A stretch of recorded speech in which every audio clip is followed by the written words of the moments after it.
Where would you draft LSU Tigers quarterback and Heisman Trophy winning quarterback Jayden Daniels if you had the pick in this year's NFL draft? Now, we're just going to go ahead and assume that Caleb Williams is going number 1 overall. He's a unicorn, probably should go number 1 overall.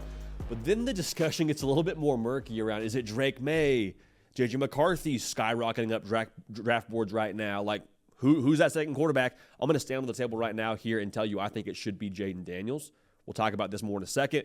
First things first, though, make sure you're subscribed right here to the On3 YouTube channel. This is completely a supply and demand kind of operation right here on the Hard Count. Whatever you demand, we supply from a content point of view. You subscribing gives us a better chance of what you're, or gives us a better gauge, rather, for what you're demanding. So if you want to talk more NFL draft, we'll talk more NFL draft. You want us to talk NIL, we'll talk NIL. So bottom line, make sure you're dialed in so we have a better gauge for the content you want to see. Thank you so much in advance for that.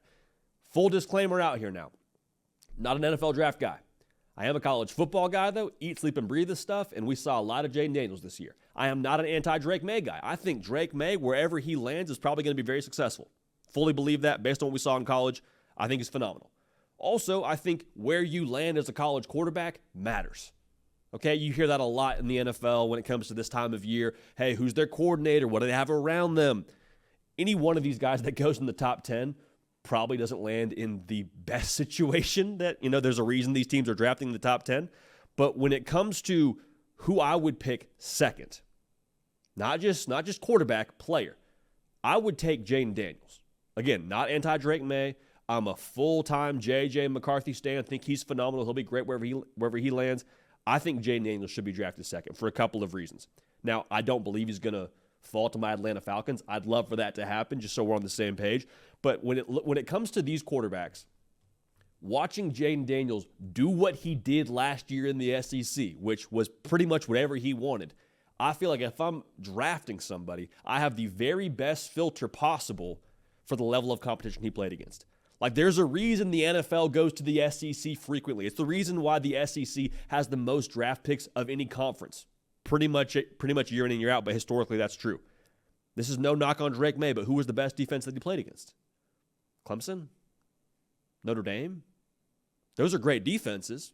They've had their ups and downs throughout the course of the last couple of seasons, but like looking in the SEC, playing against the Georgias, playing against the Alabamas, and I'm not trying to tell you those are equivalent to NFL defenses, but I think they're a lot closer to that standard of play than it would be across other conferences in college football. Also, talk about pressure in the SEC. Again, I have to keep saying this. I'm not dunking on North Carolina. I'm not dunking on the ACC. When you talk about the level of pressure week in and week out being the quarterback at LSU, it's enormous. It's massive. Like, I would argue being an NFL quarterback, sure, there's going to be a ton of pressure, but I don't know if it's going to be that much more than what he had to deal with being at LSU, playing under Brian Kelly, with the expectations they have for their football team in Baton Rouge. Like, let's be honest here. Playing in the SEC with the pressure and competition he played against, that's going to set him up, I think, a lot more for success than maybe a quarterback that played in another conference that didn't have to deal with that kind of spotlight or that kind of expectations on them. Jayden Daniels, too, is built for modern college football. Extremely dynamic running the football. We know this. We saw it multiple times last year. Drake May, J.J. McCarthy, also really good dual-threat quarterbacks. There's a difference, though, in being a dual-threat quarterback, which all three of these cats are between McCarthy, Drake May, Jayden Daniels. But then there's quarterbacks who can legitimately create and sort of level the playing field with what they maybe don't have up front. In Jayden Daniels, wherever he lands, man, there's a possibility that it looks a whole lot like his first year in Baton Rouge. Because that offensive line last year for him, they were phenomenal. But the first year he got on campus there, when he transferred over from Arizona State, like, it was a musical chairs offensive lineman. There was a lot of games where Jayden Daniels, if he didn't have the athletic ability that he had back there playing quarterback, like, LSU might have a little bit more hiccups offensively. There's no way around that. And so being able to ad-lib the way that he does, being able to change not just the defense, but the whole thought process for a defense during the week and saying, hey, this guy, if he tucks it and runs, it's not like he might just get 7 in a first down. He could go 50 on you. He's that kind of an athlete. I think that shouldn't be overlooked when we talk about who these top quarterbacks are in this year's NFL draft and who they should take. Again, not an NFL draft guy, but talking about just strictly guys that balled at the college level, Jayden Daniels, I thought, put a pretty strong resume together with his Heisman Trophy season. and this might be the biggest part for me when it comes to Jayden Daniels and why I would take him as the second player in the NFL draft. Look at the way that he's trending. From 2021 to 2023, he's thrown each year more passing yards, had more rushing yards, more total touchdowns. Like, he just continues to get better. And so if you're drafting based off of a guy's projection, Jayden Daniels, what's the chance that he gets even better than he has already? Like, Drake May had a great year in 2022, 2023, still had a great year, a tick below where he was, and he changed OCs and all that. So there's some things that you can talk about with his production and what he didn't do from 2022 to 2023. But looking at Jayden Daniels, like, what if he just gets better? What if he's not done getting better? What if he is a better player right now, a better player in 3 years than where he is right now? Should you not take Jayden Daniels in that light? I think it deserves to be talked about. I think it's something that maybe gets overlooked a little bit in this whole draft conversation.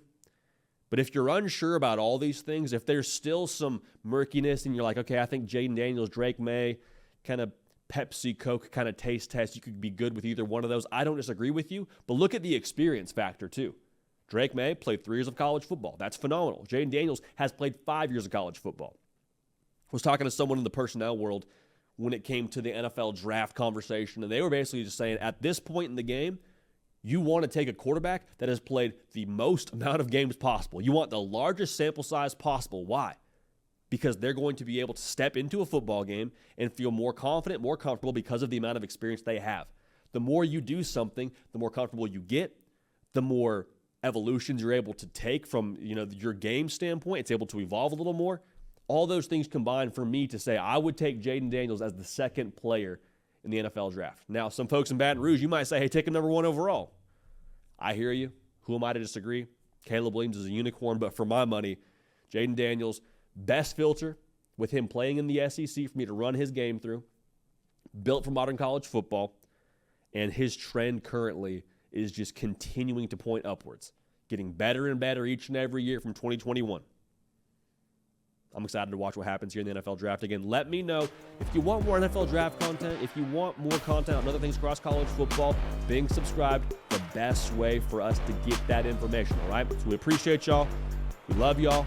We're going to keep this party rolling, and we will see y'all next time. Hey, y'all, thanks so much for watching. Subscribe to the channel here to make sure you don't miss an episode of The Hard Count. Also, be sure to check out other videos on the On3 YouTube channel.